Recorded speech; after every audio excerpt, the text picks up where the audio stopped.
Start कर दी recording. औज़ु बिल्लाहि मिनश शैतानिर रजीम बिस्मिल्लाहिर रहमानिर रहीम रब्बिश रह ली सदरी व यस्सिर ली अमरी वहलुल उक़दतम मिन लिसानी यफ़क़हू क़ौली। अस्सलामु अलैकुम रहमतुल्लाह।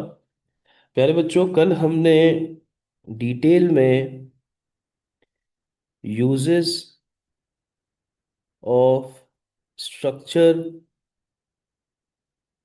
डेटा के हवाले से बात कही थी,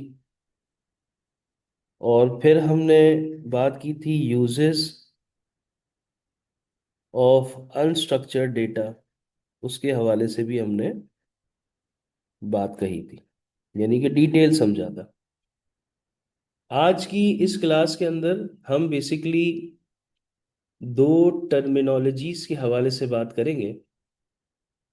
अच्छा, टर्मिनोलॉजीज में यहाँ पर क्यों कह रहा हूँ, क्योंकि हमने अपनी कल की क्लास के अंदर जब हम बात कर रहे थे किसके हवाले से, अनस्ट्रक्चर्ड डेटा के हवाले से, तो हमने वहाँ पर एक टर्मिनोलॉजी पढ़ी थी।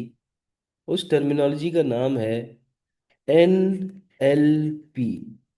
NLP का जो फुल फॉर्म है वो क्या है, वो मैं आपको बता देता हूँ। NLP का जो फुल फॉर्म है उसको हम कहते हैं बेसिकली नेचुरल, माजरत,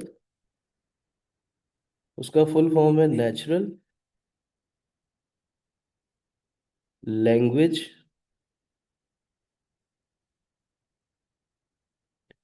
प्रोसेसिंग। ठीक है। अब ये जो NLP है, बेसिकली ये जो हमारे पास ये एक टूल है। बेसिकली ये टूल इस्तेमाल होता है AI के अंदर। AI का आपको सबको पता है, आर्टिफिशियल इंटेलिजेंस।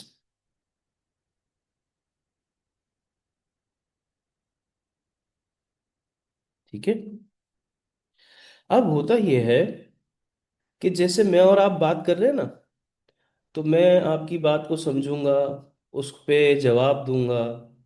इसी तरीके से मैं अपने कंप्यूटर को ट्रेन करता हूँ, और मैं अपने कंप्यूटर को सिखाता हूँ कि मुझे किस तरह से बात करनी है। मुझे का मतलब कंप्यूटर को किस तरह से बात करनी है।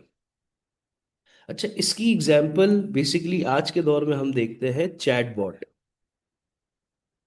चैटबॉट का नाम अगर आपने नहीं सुना तो आज सुन लें। चैटबॉट क्या चीज़ होती है मेरे बच्चों? बेसिकली आप अगर किसी वेबसाइट पे जाते हैं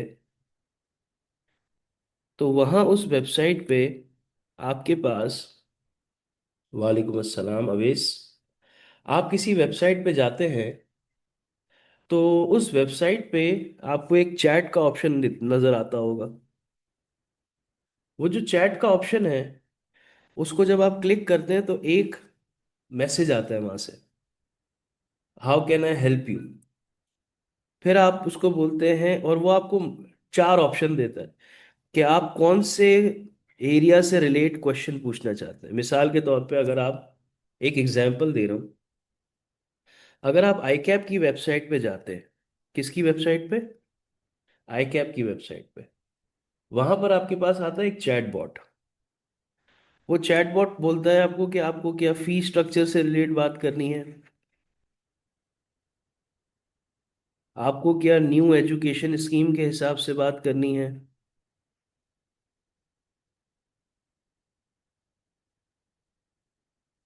क्या आपको फर्स्ट टाइम आप एनरोल होना चाहते हैं CA में।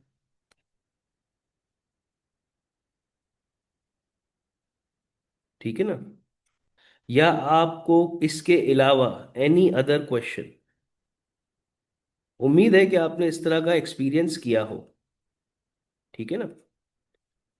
अब होता यह है, जब आप इस तरह की चैटबॉट देखते हैं तो आप उससे पूछते हैं for example fee structure.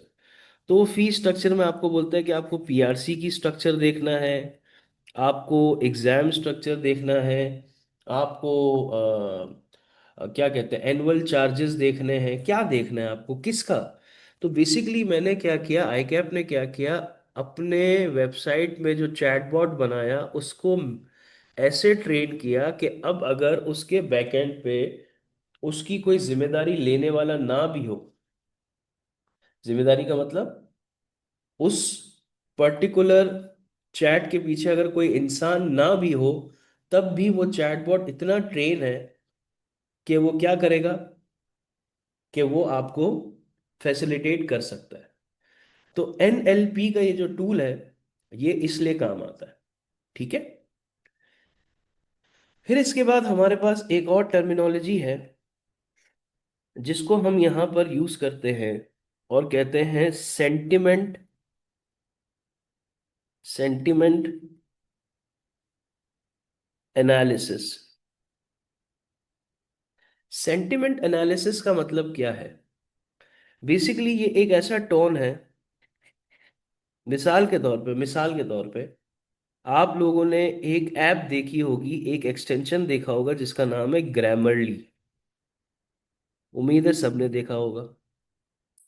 Grammarly में क्या होता है, जब आप उस टूल का पेड वर्जन खरीदते हो, तो आप अगर कोई पैराग्राफ लिखते हो तो वो आपको कहता है कि क्या आप इस पैराग्राफ को एंग्री में कन्वर्ट करना चाहते हो, गुस्से में लिख रहे हो ये, आप इसे इमोशन में लिख रहे हो, यानी इमोशन में सैड इमोशन में लिख रहे हो, या आप हम्बल में लिख रहे हो, या आप सामने वाले को मोटिवेट करना चाहते हो।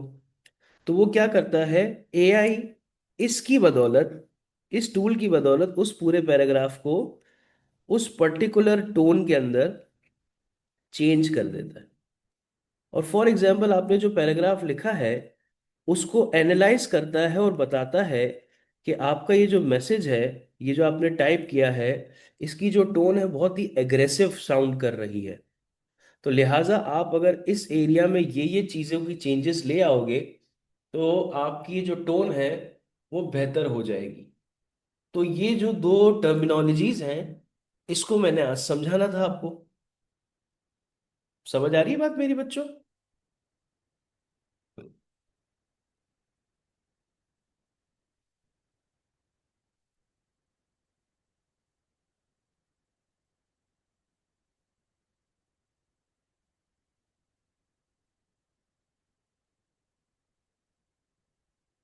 काइंडली जवाब दे दीजिएगा ताकि मैं आगे बढ़ सकूं।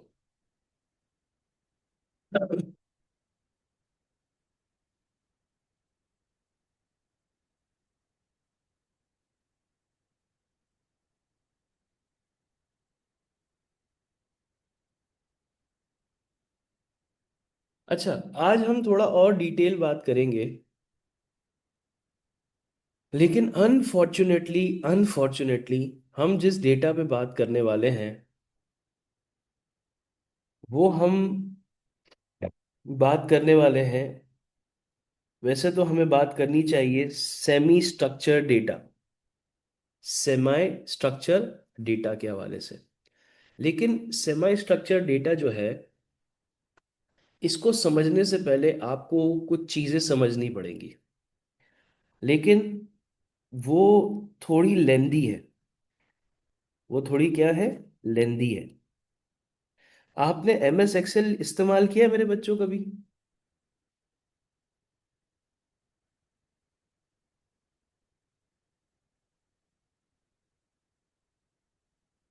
आपने कभी एमएस एक्सेल इस्तेमाल किया?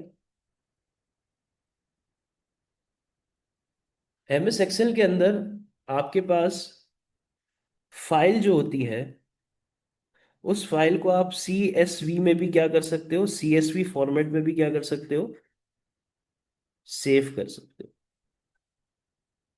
CSV जो फॉर्मेट है, बेसिकली एक तरीकेकार है जिस तरीकेकार में आप कोई भी फॉर्मेटिंग अगर उस फाइल पे करोगे तो CSV फाइल पे वो फॉर्मेटिंग अप्लाई नहीं होगी। अब मिसाल के तौर पे आपने उसमें हेडिंग लगाई, फिल्टर लगाया, फॉन्ट चेंज किया, फॉन्ट का साइज चेंज किया, आपने कुछ भी किया, वो कोई भी फॉर्मेटिंग को एक्सेप्ट नहीं करेगा। और आपके जितने भी ईआरपी सिस्टम है, कौन से सिस्टम, ईआरपी सिस्टम है, जब उनसे हम कोई भी फाइल को डाउनलोड करते हैं, जैसे मिसाल के तौर पे आपने गूगल शीट का नाम सुना होगा। गूगल शीट की फाइल को अगर आप डाउनलोड करोगे ना, तो गूगल शीट की फाइल डाउनलोड होगी एक्सेल के अंदर, लेकिन जो फाइल का एक्सटेंशन होगा, यानी फाइल का जो फॉर्मेट होगा, वो बेसिकली होगा CSV, यानी कि उसमें कोई फॉर्मेटिंग वगैरह नहीं हुई होगी। अच्छा, ऐसा क्यों होता है?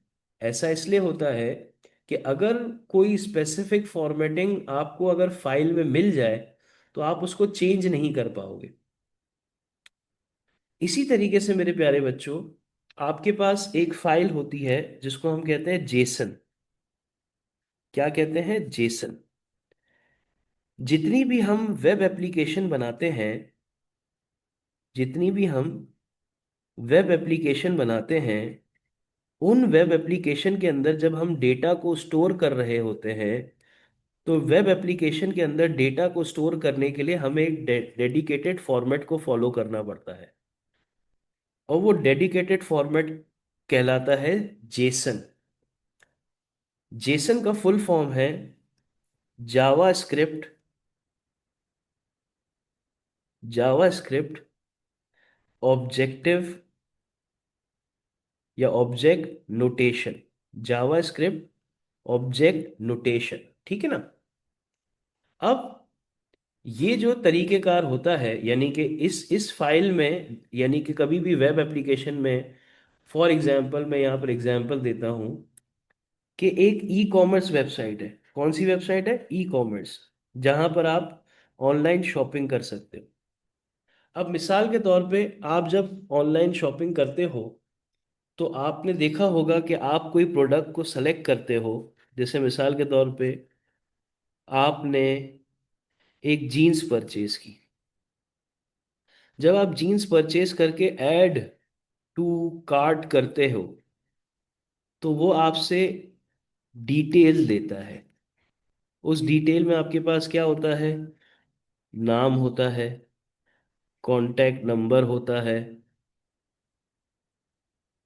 ठीक है, आपके पास एड्रेस होता है, आपके पास सिटी होती है, पोस्टल कोड होता है। ये तमाम चीज़ें, मुझे उम्मीद है, अच्छा, प्रोडक्ट का नाम भी होता है। ये तमाम चीज़ें आपने क्या की होंगी? एक्सपीरियंस की होगी, अगर आपने ऑनलाइन कभी ज़िंदगी में कुछ मंगाया। और आज के दौर में ऑनलाइन शॉपिंग बहुत आम हो गई है, तो बात समझना बड़ा आसान हो गया। अब जब कभी आप यहाँ पर इन फील्ड्स, इसको कहते हैं फील्ड्स, क्या कहते हैं? फील्ड्स। और हम इसे कहते हैं आईटी की जबान में इनपुट फील्ड्स। इनपुट फील्ड, यहां पर एक यूजर क्या करता है? इनपुट करता है, और वो इनपुट क्या करता है? सर्टेन इंफॉर्मेशन जो रिक्वायर्ड होती है। समझे? सर्टेन इंफॉर्मेशन करता है जो कि क्या होती है? रिक्वायर्ड होती है। अच्छा, अब मैं यहां पर एक स्टेप और आगे बढ़ूंगा। अब आपने जो इंफॉर्मेशन लिखी ना, जैसे मिसाल के तौर पे आपने लिखा शाहजेब, आपने लिखा कांटेक्ट नंबर में 1 2 3 4 5, एड्रेस में आपने लिख दिया SBIL, सिटी में लिख दिया कराची, पोस्टल कोड में लिख दिया 74400, प्रोडक्ट में लिख दिया रजिस्टर, कैलकुलेटर। ठीक है ना? ये आपने सारा फॉर्म फिल कर दिया। अब बज़ाहिर तो आपके सामने ये कितनी अच्छे तरीके से नजर आ रहा है, लेकिन ये जो वेब एप्लीकेशन है, ई कॉमर्स की जो वेबसाइट है, ये इस पूरे डेटा को अपने पास पता है कैसे स्टोर करेगी? जेसन के फॉर्मेट पे। और जेसन का फॉर्मेट क्या होता है? आपने एक इस तरह का ब्रैकेट देखा होगा अपने मैथ्स में। ये इस तरह का ब्रैकेट देखा है मेरे बच्चों आपने?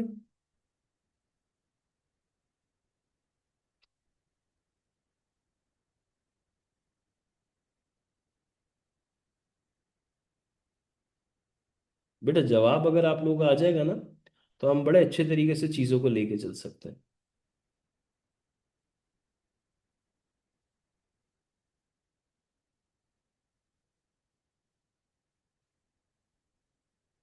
नहीं नहीं, HTML नहीं मेरा प्यारा बेटा, जेसन जेसन। और ये वाला आपने ब्रैकेट देखा होगा, ये वाला मैथ्स में देखा होगा, मैथ्स में एक तो होता है आपके पास राउंड ब्रैकेट, एक होता है स्क्वायर ब्रैकेट, एक होता है कर्ली ब्रैकेट जिसको हम इस तरह से बनाया करते थे। देखो जेसन को दोबारा रिपीट कर देता हूँ, तवज्जो चाहूंगा बेटा। मैं माजरत के साथ, मैं खुद डेंगी में हूँ और हॉस्पिटल में हूँ, और मैं कोशिश कर रहा हूँ कि मैं किसी तरह से मैनेज कर लूँ क्लास को। तो मैं चाहूँगा कि अगर आप लोगों का कॉपरेट रहेगा तो मैं चीज़ों को अच्छे तरीके से आपको समझा सकूँगा। मैं रिपीट कर देता हूँ मेरे प्यारे बेटे। जेसन बेसिकली इस्तेमाल होता है जब मैं डेटा को स्टोर करता हूँ। देखो डेटा को स्टोर करने के लिए, जैसे मिसाल के तौर पे, डेटा को स्टोर करने का मतलब है कि वो इंफॉर्मेशन जिसके जरिए से मैं अपने यूजर की तमाम ज़रूरी बातों को नोट डाउन कर सकूं और एनालाइज कर सकूं कि मेरे इस कस्टमर ने मुझसे क्या चीज़ मांगी है। अब वेब एप्लीकेशन जितनी भी है, जितनी भी वेब एप्लीकेशन है, वेब एप्लीकेशन में आपका ई कॉमर्स आ जाता है, आपकी LMS आ जाता है, आपके पास जितनी भी शॉपिंग की फूड पैंडा आ जाता है, ये भी एक तरह की वेब एप्लीकेशन ही है। ठीक है। वेब एप्लीकेशन का मतलब होता है जहां पर हम ट्रांजैक्शंस कर सकते हैं। अब मेरी बात को बड़े तवज्जो से सुनिएगा। वेब एप्लीकेशन में जब हम डेटा को स्टोर करते हैं तो उसके स्टोर करने का जो तरीकेकार है, उस तरीकेकार को हम कहते हैं जेसन। यानी कि यहां पर जब यूजर ये तमाम डेटा लिखता है, ठीक है, क्यों लिखता है? क्योंकि उसको प्रोडक्ट चाहिए होती है। अब जो प्रोडक्ट चाहिए, हमने तो यहाँ पर क्या लिख दिया, फील्ड्स में इनपुट डाल दिया। अब ये जो डेटा स्टोर होगा ना, वो होगा जेसन की फाइल में। और जेसन की फाइल किस तरह से होती है? इस तरह से होती है। और ये कहलाती है एक तरीकेकार जिसमें क्या होता है, आप यहाँ पर लिखते हो नेम,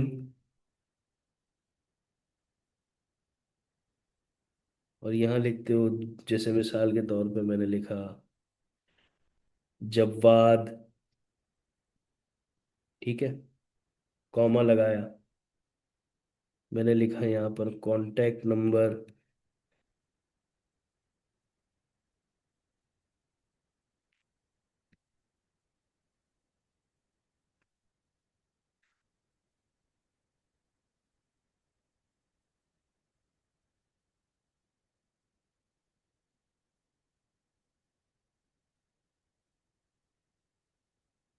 ये मैंने कॉन्टैक्ट नंबर लिख दिया। अब ये लिखने का तरीकेकार है। इस लिखने के तरीकेकार को मैं कहता हूँ जेसन का तरीकेकार। अच्छा देखो, माजरत के साथ, माजरत के साथ, माजरत के साथ, क्योंकि आपकी वाबस्तगी IT की फील्ड से नहीं है, तो हो सकता है कि आपको दुश्वारी हो। लेकिन इस एरिया को, यानी इस जेसन को समझने के लिए आपको इस जेसन की डिटेल समझने की जरूरत नहीं है। जैसा आपको इतना जानना जरूरी है कि जेसन होता क्या है। ठीक हो गई बात? तो जेसन क्या है? एक ऐसा तरीकेकार जिससे मैं अपनी वेब एप्लीकेशन में चीजों को, अपने डेटा को स्टोर कर सकता हूँ।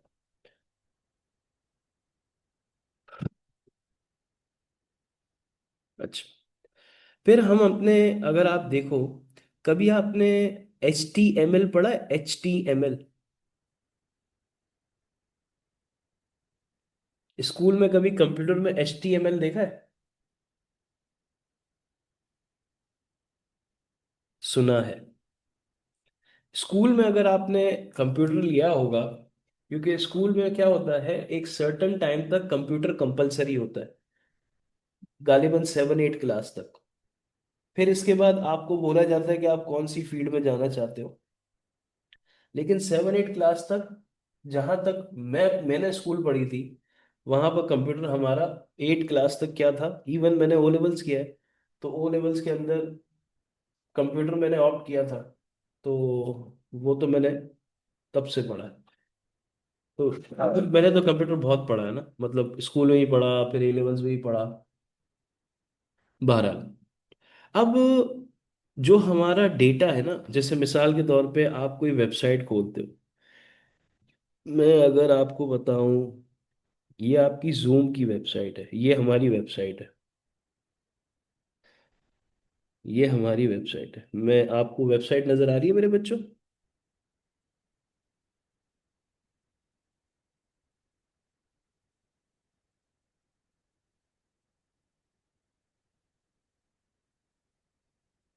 आपको नजर आ रही है वेबसाइट?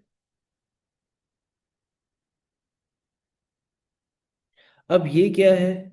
ये एक तरह की हेडिंग है, फिर इसके बाद बैनर है, फिर इसके बाद ये तमाम चीजें हैं। अब ये जितनी भी चीजें हैं ना मेरे बच्चों, ये पीछे HTML में नोट डाउन होती है। HTML में नोट डाउन होती है। अब मैं अगर आपको इसकी HTML फाइल कैसे कहीं से दिखा सकूं, ये आपको नजर आ रहा है, ये HTML की लैंग्वेज है। ये देखो, ये HTML की लैंग्वेज है। अब ये जो डेटा आप देख रहे हो, माजरत आपको बहुत छोटा नजर आ रहा है, लेकिन ये जो डेटा है ना मेरे प्यारे बच्चों, ये जो आप अपनी वेबसाइट पे देख रहे थे, ये देखो मैं आपके लिए बड़ा कर देता हूँ। ये बेसिकली क्या करता है, ये वो तरीकेकार है जिससे आपकी ये जो वेबसाइट है ना, बनती है। यानी अगर मुझे वेबसाइट के अंदर या SBL शो कराना है, यहाँ पर ये शो कराना है, यहाँ पर ये बटन शो करवाना है, तो मुझे पहले अपने डेटा को इस तरीके से क्या करना पड़ेगा,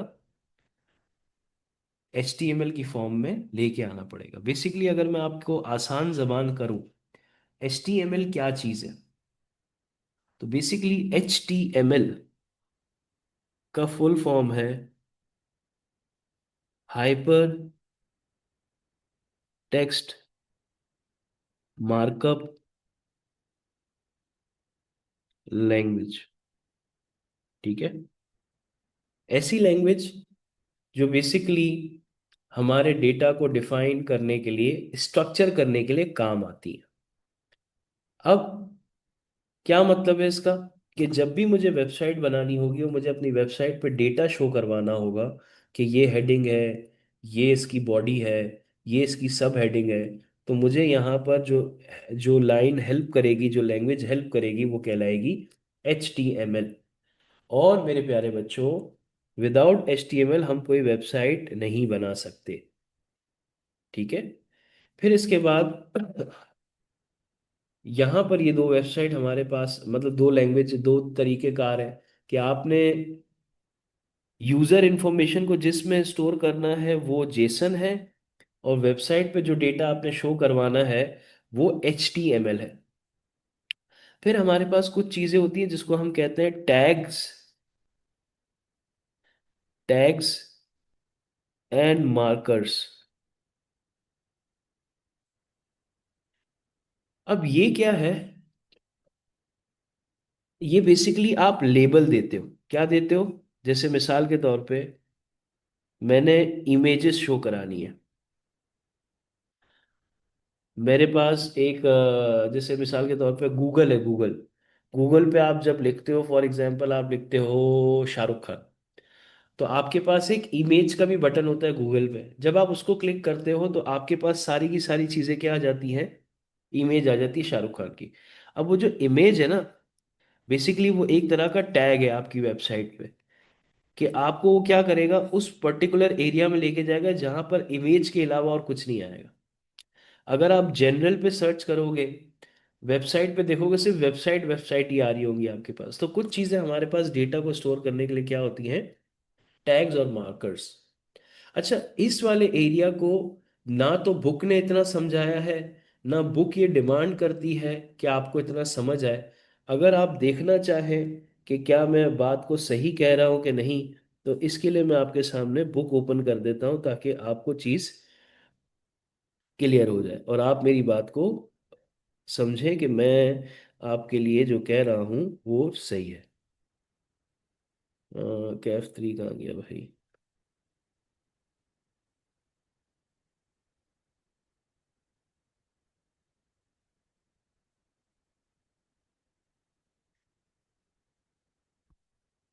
मैं आपके सामने यहाँ पर ओपन कर देता हूँ ताकि आपको समझ आए कि हम किसके बारे में बात कर रहे हैं। और जैसे मैंने अभी एक स्टेटमेंट कही कि भाई हमारे पास बुक ने भी इस एरिया पे इतना ज़्यादा फोकस नहीं किया, तो क्या मैं वो बात सही कह रहा हूँ कि गलत?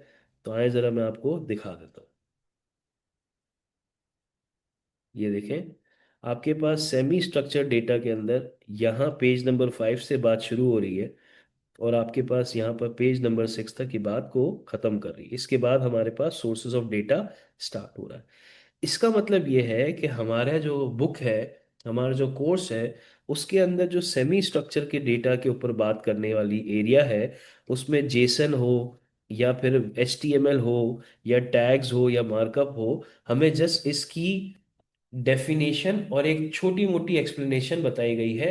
हमें इसकी डिटेल अंडरस्टैंडिंग लेने को जरूरत नहीं है, क्योंकि हमारा मकसद आईटी पढ़ना नहीं है।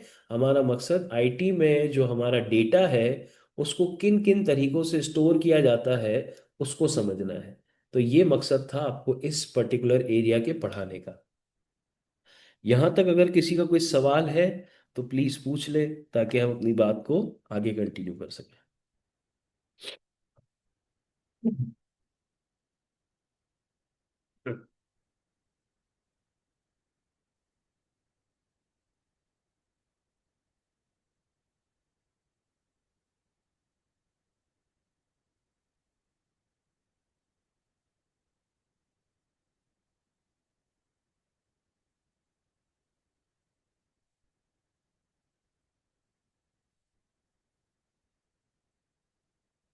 बाकी मेरे बच्चे भी अगर जवाब दे दे तो मेरे लिए काफी आसानी होगी।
चले जी, अल्लाह का नाम लेके हम थोड़ा सा आगे बढ़ते हैं।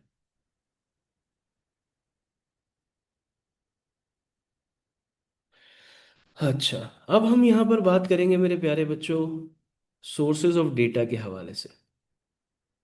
ठीक है ना?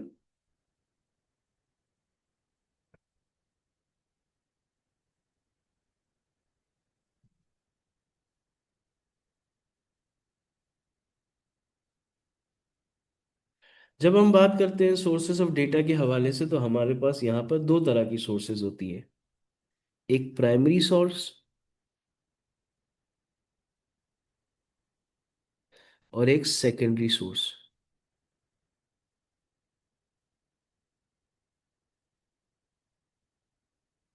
प्राइमरी सोर्स बेसिकली क्या है, जिसमें हम बात करते हैं सर्वेस की, और हम बात करते हैं इंटरव्यूज की। आपने नॉर्मली देखा होगा जिसको हम कहते हैं फर्स्ट एंड इंफॉर्मेशन। मिसाल के तौर पे आपने बहुत दफा देखा होगा सोशल मीडिया पे, कोई नई मूवी लगती है, तो उस नई मूवी को, कई कोई नई मूवी है उसके लिए क्या होता है, जो न्यूज़ कास्टर होते हैं, जो न्यूज़ वाले होते हैं, वो क्या करते हैं, सिनेमा के बाहर जाते हैं और लोगों से पूछते हैं आपको मूवी कैसे लगी, कैसे आई। क्योंकि उससे क्या होता है कि मैं डायरेक्टली ऑडियंस का व्यू पॉइंट देख सकता हूँ। ये एक तरह का सर्वे भी होता है। अच्छा, सर्वे में आपके पास क्या आता है कि आपके पास एक फॉर्म आ गया, जैसे आपने कोई सेशन अटेंड किया, आपने जैसे कोई खाना खाया, आपने मिसाल के तौर पे एक निकला कि भाई कोविड की वैक्सीन अब भी लगाना सही है कि नहीं। तो आपने एक सर्वे किया, या मिसाल के तौर पे एक सर्वे किया कि कोविड की वैक्सीन जब हमने लगाई थी तो क्या उससे लोगों को बुखार आया था कि नहीं आया था। तो ये तमाम की तमाम चीज़ें क्या है, आपके लिए एक सर्वे है जिससे आप क्या करते हैं, फर्स्ट एंड इंफॉर्मेशन लेते हैं। इससे क्या होता है कि मुझे मेरे डेटा की जो इंफॉर्मेशन है वो मेरे यूजर से डायरेक्ट आ रही होती है। इसमें किसी किस्म का कोई ब्रिज नहीं होता। ठीक है ना, जैसे मिसाल के तौर पर मैं और आप, अब अगर ये इदारा मेरी तारीफ करेगा तो हो सकता है कि आप लोगों को ये लगे कि हाँ यार, हो सकता है सर के लिए, क्योंकि सर इस इदारे में है, सर इस इदारे के बड़े हैं, तो हो सकता है ये इदारा सर के लिए बायस हो। लेकिन अगर आप लोगों का ख्याल आए कि आओ ज़रा हम सर के स्टूडेंट से डायरेक्टली पूछते हैं, तो वो जो डेटा होगा, वो जो सर्वे होगा, वो जो इंटरव्यू आप लेंगे, उससे जो आपको रिलीफ, उससे जो आपको एक अंडरस्टैंडिंग मिलेगी वो ज़्यादा पायदार होगी कंपेयर टू किसी वेबसाइट के या हमारे इदारे से इंफॉर्मेशन मिलने के। समझ आ रही है। सेकेंडरी में हमारे पास दो तरह के डेटा होते हैं। एक डेटा होता है इंटरनल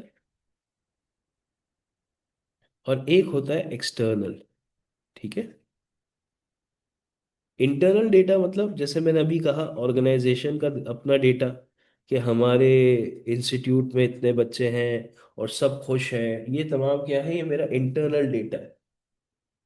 और एक ये है कि एक्सटर्नल मतलब कि गवर्नमेंट एजेंसी मेरे बारे में बता रही है कि भाई सिलानी ने बहुत अच्छा काम किया, इतने लोगों को एजुकेशन दी, फला दिया, फला दिया, फला दिया। तो ये सब क्या है, ये भी एक तरह की सोर्स है डेटा को कलेक्ट करने के लिए। आपको एक बात का ख्याल रखना पड़ेगा, जब भी कभी आप डेटा की बात करते हैं तो हम डेटा को हमेशा क्वालिटी में देखना चाहते हैं। जब बात आती है डेटा की क्वालिटी की, तो इसका मतलब है कि डेटा एक्यूरेट हो, डेटा कंप्लीट हो, डेटा रिलायबल हो, डेटा रेलेवेंट हो, डेटा टाइमली अवेलेबल हो। अब आपके लिहाज से मैं अगर आपको यहाँ पर वो तमाम चीज़ें बताऊं जो आपके कोर्स का पार्ट नहीं है, तो हो सकता है एक्स्ट्रा इन्फॉर्मेशन के लिहाज से तो बहुत अच्छी चीज़ें बता रहा हूँ, लेकिन मैं बेसिकली आपको आपकी बुक से रिलेट कुछ नहीं बता रहा। मैं आपको सिर्फ और सिर्फ आईटी की वो नॉलेज दे रहा हूँ जो आपका, ये आपको आईटी की नॉलेज तो दे देगी, लेकिन आपका जो कैफ 3 है वो पास नहीं होगा, तो ये गलत हो जाएगा। तो मेरी जो इन्फॉर्मेशन जो मैं आपको पढ़ा रहा हूँ तमाम की तमाम ऐसी होनी चाहिए कि जो आप जिस पे रिलाय कर सको, जो आपके सब्जेक्ट से रेलेवेंट हो और टाइमली अवेलेबल हो और कंप्लीट बात हो। ऐसा ना हो कि अधूरी बात कह दी और आप किसी मुबालगे में या आप किसी कंफ्यूजन का शिकार हो गए। अब जब ये हाई क्वालिटी डेटा हमारे पास आ जाता है तो इससे फायदा क्या होता है, इसको हम करते हैं एनालाइज। एनालाइज करने से क्या होता है, मेरी जो डिसीजन मेकिंग है वो बहुत बेहतर हो जाती है। मैं अपने रिस्क और अपनी गलतियों को कंप्लाइंस कर सकता हूँ, ठीक कर सकता हूँ। और खास तौर पे जो फाइनेंशियल है ना मेरे, उस पे मैं बड़ा गौर फिक्र कर सकता हूँ। और फाइनेंशियल क्या है, एक ऐसा एरिया जिससे मेरा बिजनेस भी बढ़ता है। ठीक है। और अगर मुझे एक बात बताओ, अगर मेरा डेटा ही माठा हो, अगर मेरे डेटा की पुअर क्वालिटी होगी, कहने को आईटी तो मैं बहुत अच्छा पढ़ाता हूँ, लेकिन सर जो आईटी पढ़ाते हैं उसमें वो सर आईटी के कोर्सेज पढ़ा रहे हैं, सर हमें कैफ 3 नहीं पढ़ा रहे हैं। तो ये जो डेटा है, ऑल्दो इसकी डिलीवरी और इसमें जो क्वालिटी है वो अच्छी है, लेकिन मैं इसको कभी भी अच्छी नहीं बोलूँगा। क्यों? क्योंकि ये रिलायबल नहीं है, क्योंकि ये रेलिवेंट नहीं है। सर एक्स्ट्रा बातें इतनी कर लेते हैं कि at the end of the class हमें ये बात समझ नहीं आती कि हमें कौन सी बात को सही तरीके से समझना है और कौन सी बात एक्स्ट्रा है। और जब पुअर क्वालिटी डेटा की बात करते हैं तो हम बात करते हैं मिसिंग वैल्यू की। हम बात करते हैं आउटडेटेड इंफॉर्मेशन की। हम बात करते हैं इनकंसिस्टेंट फॉर्मेट की। अच्छा, ये तमाम की तमाम चीज़ें मुझे ज़्यादा बताने की ज़रूरत क्यों नहीं है, क्योंकि मेरे सारे बच्चे माशाल्लाह फाइनेंशियल रिपोर्टिंग का पेपर दे के आए होंगे या वो पढ़ रहे होंगे। तो आपने इंटरनेशनल अकाउंटिंग स्टैंडर्ड वन जो है, उसमें ये तमाम की तमाम चीज़ें आपने देखी है कि आपकी जो इंफॉर्मेशन है वो कंप्लीट होनी चाहिए, एक्यूरेट होनी चाहिए, अंडरस्टैंडेबल होनी चाहिए, आसान अल्फाज में लिखी होनी चाहिए, तमाम की तमाम चीज़ें। और अगर आपकी इंफॉर्मेशन पुअर होगी तो आप क्या होगा, रॉन्ग रिपोर्टिंग करोगे।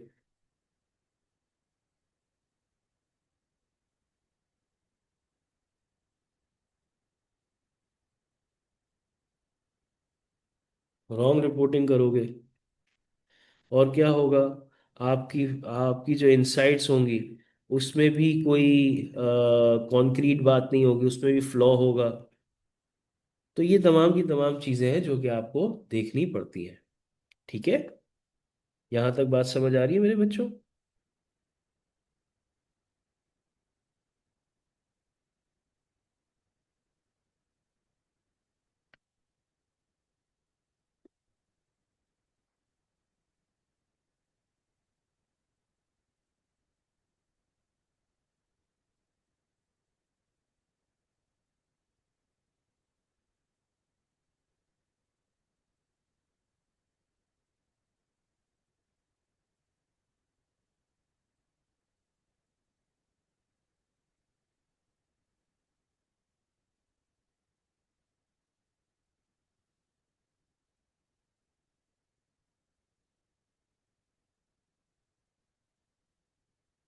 अच्छा जी, अब हम जब बात करते हैं इंटरनल सोर्स के हवाले से,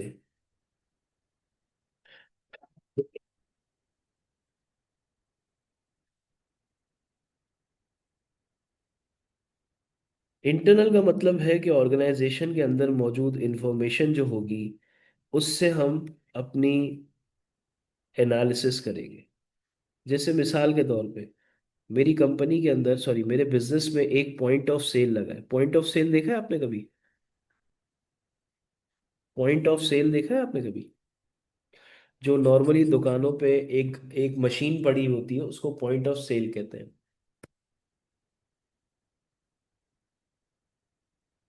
अब ये पॉइंट ऑफ सेल के अंदर मैं ट्रैक कर सकता हूँ आसानी के साथ कि पूरी दिन में मेरी कौन सी प्रोडक्ट बिकी, उसकी प्राइसिंग क्या थी, सबसे ज्यादा कब ट्रैफिक था मेरा, और जो कस्टमर है उसने ज़्यादातर कैश में ख़रीदा या कार्ड स्वैप किया। ये तमाम की तमाम चीज़ें मैं अपने पॉइंट ऑफ सेल से क्या कर सकता हूँ, मैनेज कर सकता हूँ। और इसी पॉइंट ऑफ सेल से मुझे अपनी इंटरनल इंफॉर्मेशन किसकी, सेल्स के रिकॉर्ड्स की मिल सकती है। इसके बाद अगर मैं चाहता हूँ कि मैं ज़रा ये देखूँ कि भाई एम्प्लॉय का डेटा निकालना चाहता हूँ, तो एम्प्लॉय का डेटा मुझे कहाँ से मिलेगा, किसी और कंपनी से तो नहीं मिलेगा, मुझे मेरे एचआर डिपार्ट से मिलेगा। और एचआर डिपार्टमेंट मुझे बताएगा कि भाई मेरे कितने डिपार्टमेंट हैं, उनमें कितने एम्प्लॉयज़ हैं, उनका जॉब रोल क्या है, उनकी परफॉर्मेंस कैसी है, उनकी सैलरी कैसी है। ये तमाम की तमाम चीज़ें मेरा एचआर डिपार्टमेंट बताएगा। ठीक है। अब अगर मैं बात, यहाँ तक क्लियर हो मेरे बच्चों? मुझे ज़रा ब्रेक 2 मिनट दीजिएगा प्लीज़।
माजरत यार,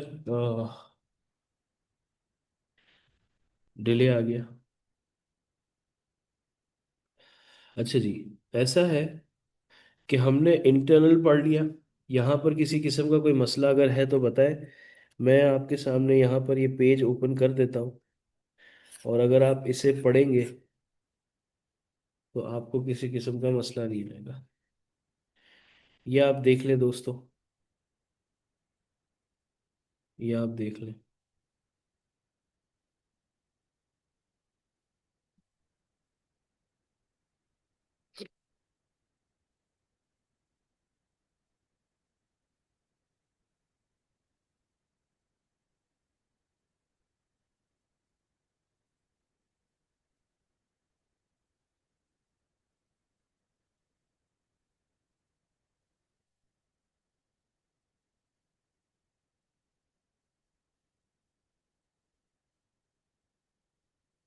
काइंडली ज़रा रीड कर लें प्लीज़।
अच्छा जी,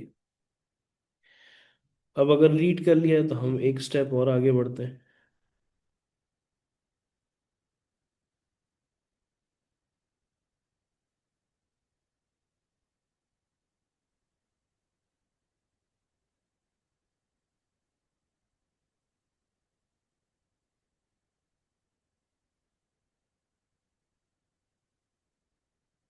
अब यहाँ पर हम बात करेंगे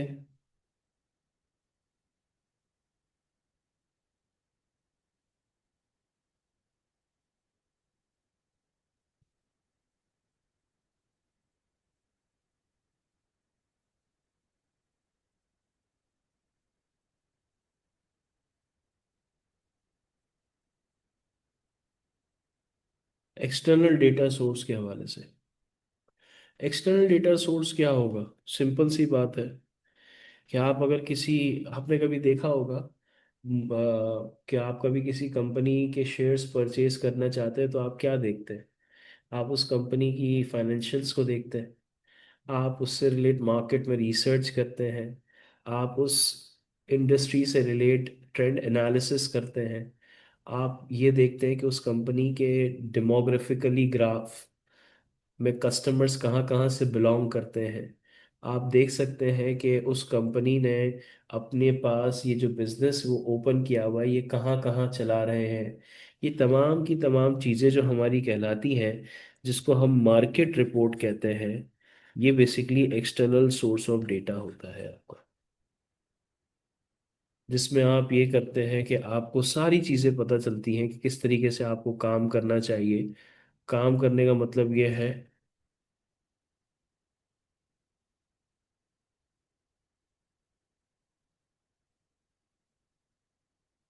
काम करने का मतलब यह है कि आपको एनालिसिस करने में आसानी होती है। आपको पता चल जाता है कि भाई मेरे कस्टमर्स कहाँ कहाँ से बिलोंग करते हैं। जैसे मिसाल के तौर पे मैं अगर बात करूँ तो पहले जो हमारे पास सीए की पढ़ाई होती थी, उसमें बच्चों का जहन था कि सिर्फ फिजिकल क्लासेस ही होंगी तो पढ़ा जाएगा। लेकिन जब कोविड आया उसके बाद से पूरा ही निज़ाम चेंज हो गया। अब हमारे पास एक ही क्लास में डिफरेंट जगह के स्टूडेंट, डिफरेंट इलाकों के स्टूडेंट, डिफरेंट शहरों के स्टूडेंट आके बैठ के पढ़ाई कर सकते हैं। ठीक है। और देखा भी जाता है किस तरीके से एनालिसिस हो रही है।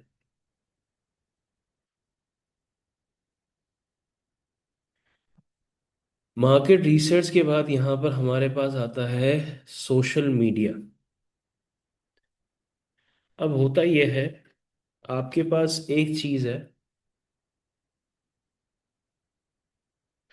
आपके पास एक चीज है, और वो चीज है जिसको हम कहते हैं एपीआई। जिसको हम क्या कहते हैं? एपीआई। उम्मीद है किसी ने वर्ड सुना हो, अगर नहीं सुना तो भी कोई मसले वाली बात नहीं है। इसका फुल फॉर्म है एप्लीकेशन प्रोग्राम। ओहो, इतनी गंदी राइटिंग मेरी हो गई आज।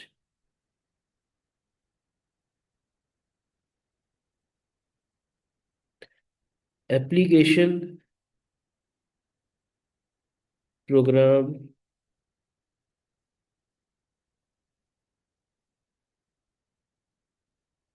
इंटरफेस।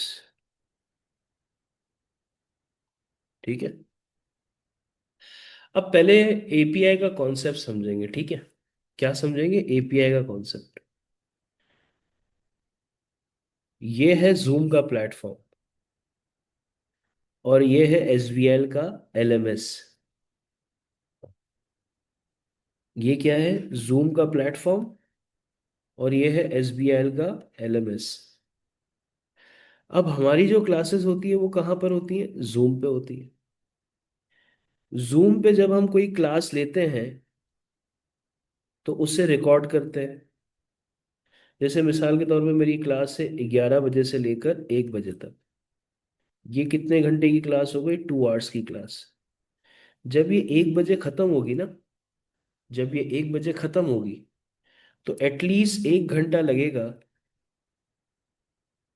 इन 2 घंटे की क्लास को मेरे जूम के प्लेटफॉर्म पे अवेलेबल होने में। ठीक है ना? 1 घंटा लगेगा मेरे जूम के प्लेटफॉर्म पे अवेलेबल होने में। 1 घंटे के बाद जाके मैं क्या कर सकता हूँ? अपने इस प्लेटफॉर्म पे जाके ये जो मेरी वीडियो अवेलेबल हुई है इसको मैं डाउनलोड करके अपने पोर्टल पे अपलोड कर सकता हूँ। और यही काम आपकी हर इंस्टीट्यूट कर रहा है जो जो एलएमएस यूज कर रहा है।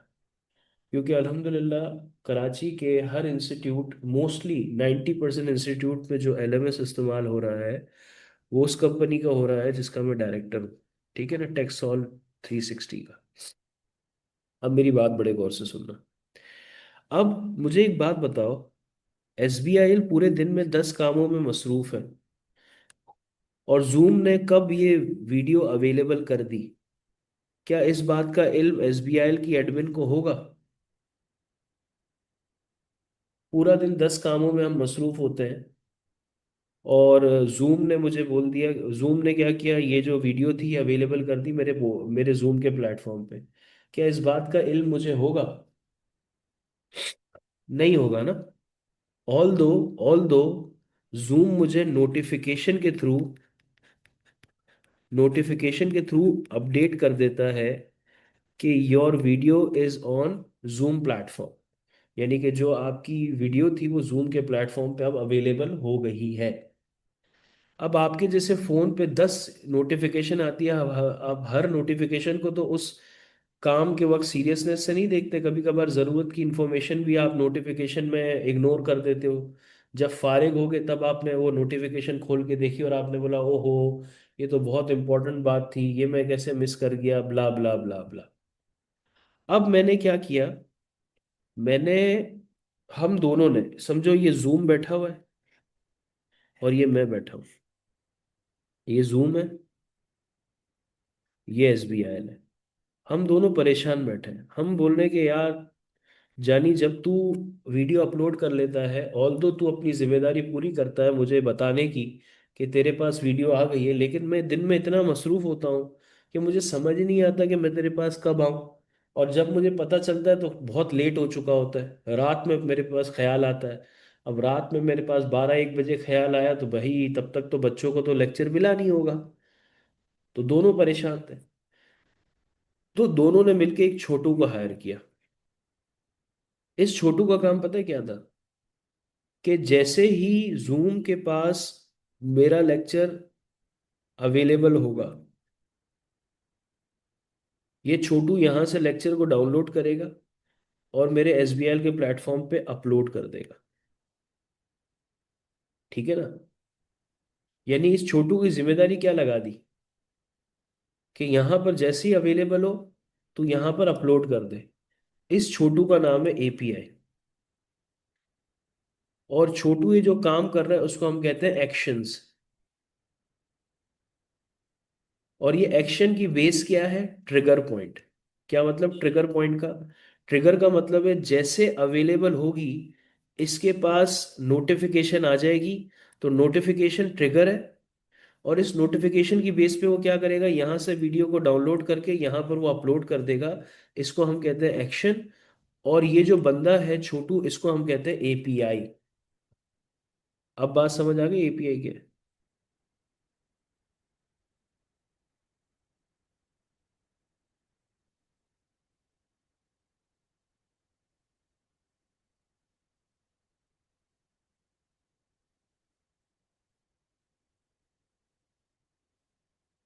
अब मतलब समझ आ गया एपीआई का?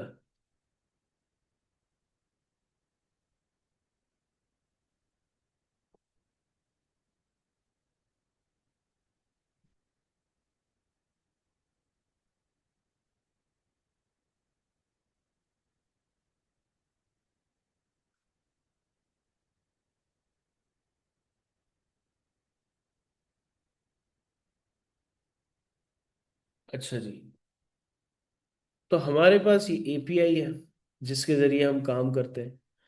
तो अब यहाँ पर होता यह है कि आपने कभी नाम सुना है गूगल एनालिटिक्स का?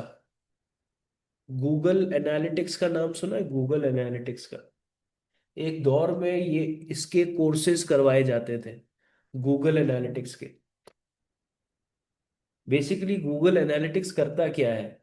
गूगल एनालिटिक्स एक टूल है जो हम अपने पास इसलिए रखते हैं कि उस टूल की मदद से हम अपने जितने भी सोशल मीडिया प्लेटफॉर्म हैं उनसे क्या करवा दें, उसको इंटीग्रेट।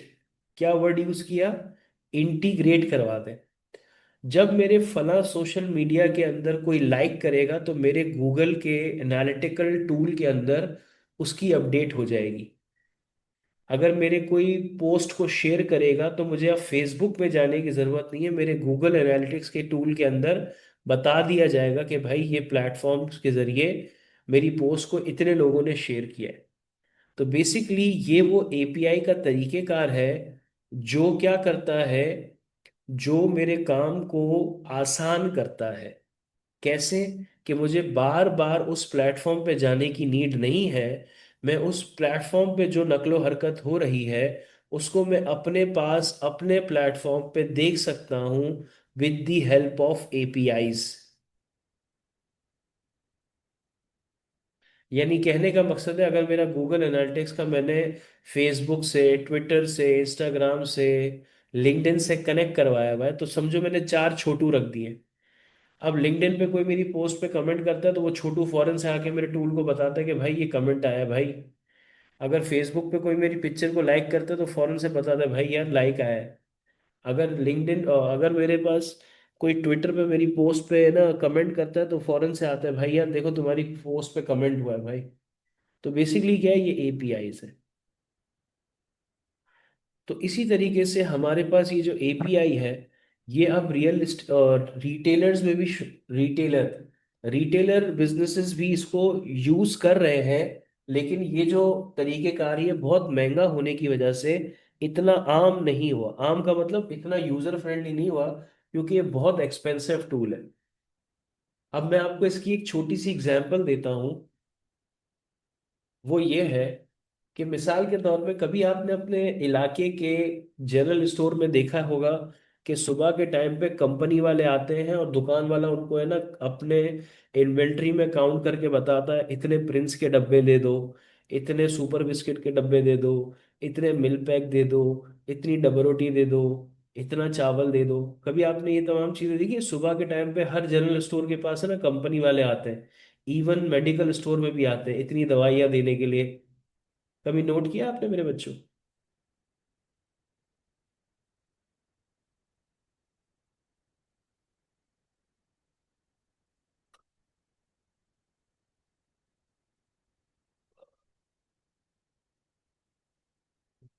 अब मुझे बताओ, ये मैनुअल है, इतनी बड़ी मैन फोर्स चाहिए इस काम को करने के लिए। क्या ये बेहतर हो कि मैं एक सिस्टम बनाऊं, मैं एक सिस्टम बनाऊं जो सप्लायर और कस्टमर के कनेक्टेड हो। अगर फॉर एग्जांपल कंपनी क्या है, सप्लायर है, और दुकानदार क्या है, उस कंपनी का सब कस्टमर है। अगर मेरी एक दुकान है और अतीक भाई साहब बड़े बहुत बड़े कंपनी है जो कि पीक फ्रिंज के बिस्किट बनाते हैं। अब मैंने क्या किया, मैंने अपनी दुकान पे प्रिंस बिस्किट, ये तमाम बिस्किट रखे, और मैंने उस तमाम बिस्किट की इन्वेंट्री को अपने सिस्टम पे अपलोड कर दिया। अब मेरा एक होगा जिसको हम कहते हैं मेरे बच्चों EOQ। EOQ का मतलब तो पता ही होगा, अगर नहीं पता तो मैं बता देता हूँ। Economic order quantity. इसका मतलब ये होता है कि मिनिमम इतनी क्वांटिटी तो मेरे काम में होनी ही चाहिए। जैसे मिसाल के तौर पे 10 प्रिंट्स के डब्बे मेरे पास मिनिमम होने चाहिए। अब फॉर एग्जांपल मेरा जो सिस्टम है उसमें जैसे ही 10 डब्बे तक कहानी पहुंचेगी, मेरे पास से ऑटोमेटिकली एक ईमेल चले जाएगी मेरे सप्लायर को कि भाई मेरी इन्वेंट्री 10 तक आ गई है, आप मुझे मजीद 20 प्रिंट्स के डब्बे भिजवा दो। तो बेसिकली ये जो काम करने के बीच में जो छोटू इस्तेमाल हुआ है, जो मेरी दुकान की इन्वेंट्री की अपडेट दे रहा है सप्लायर को, तो उस छोटू का नाम है API।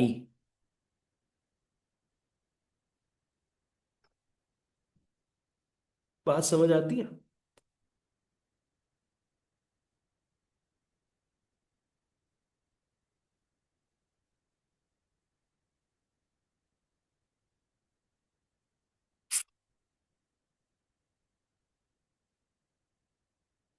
अच्छा यार, अगर आप लोग से रिक्वेस्ट करूं तो आप बुरा तो नहीं मानेंगे? मैं अभी फिलहाल ना बहुत ज़्यादा अजीब सिचुएशन में हूँ। अगर आप मुझे आज अलाउ करें तो मैं आज की क्लास को ऑफ करके कल स्टार्ट करूं, क्योंकि अब आपका जो इस ये जो चैप्टर देख रह गया है ना, उसमें ज़्यादा बातें नहीं है, सिर्फ 2 पेजेस रह गए, हमने यहाँ तक पढ़ लिया है। यहाँ तक पढ़ लिया मेरे प्यारे भाइयों। अब यहाँ से लेकर हमने ये पूरा कवर करना है, ये 2 पेजेस 3 पेजेस कवर करने हैं, जिसके बाद मेरा चैप्टर ख़त्म हो जाएगा। तो आप लोगों से रिक्वेस्ट है भाइयों की तरीके से कि मुझे थोड़ा आज इजाज़त दे दें, तो मैं इंशाल्लाह आपका ये चैप्टर कंप्लीट करा दूंगा कल। ठीक है? अल्लाह पाक इसका अजाज़त देना आपको। ये अतीक कह रहा है, यार आज के लिए थोड़ा सा मुझे इजाज़त दे दो अतीक। मैं इंशाल्लाह जैसे ही थोड़ा बेहतर होता हूँ मैं खुद कॉल करता हूँ आपको। ठीक है मेरे प्यारे भाई? अल्लाह खुश रखे आपको। जजाक अल्लाह। इसकी रिकॉर्डिंग अवेलेबल कर देता हूँ पोर्टल पे, ताकि आप लोग एज सुन एज पॉसिबल इसको देख सकें। जजाक अल्लाह। अपना ख्याल रखिए।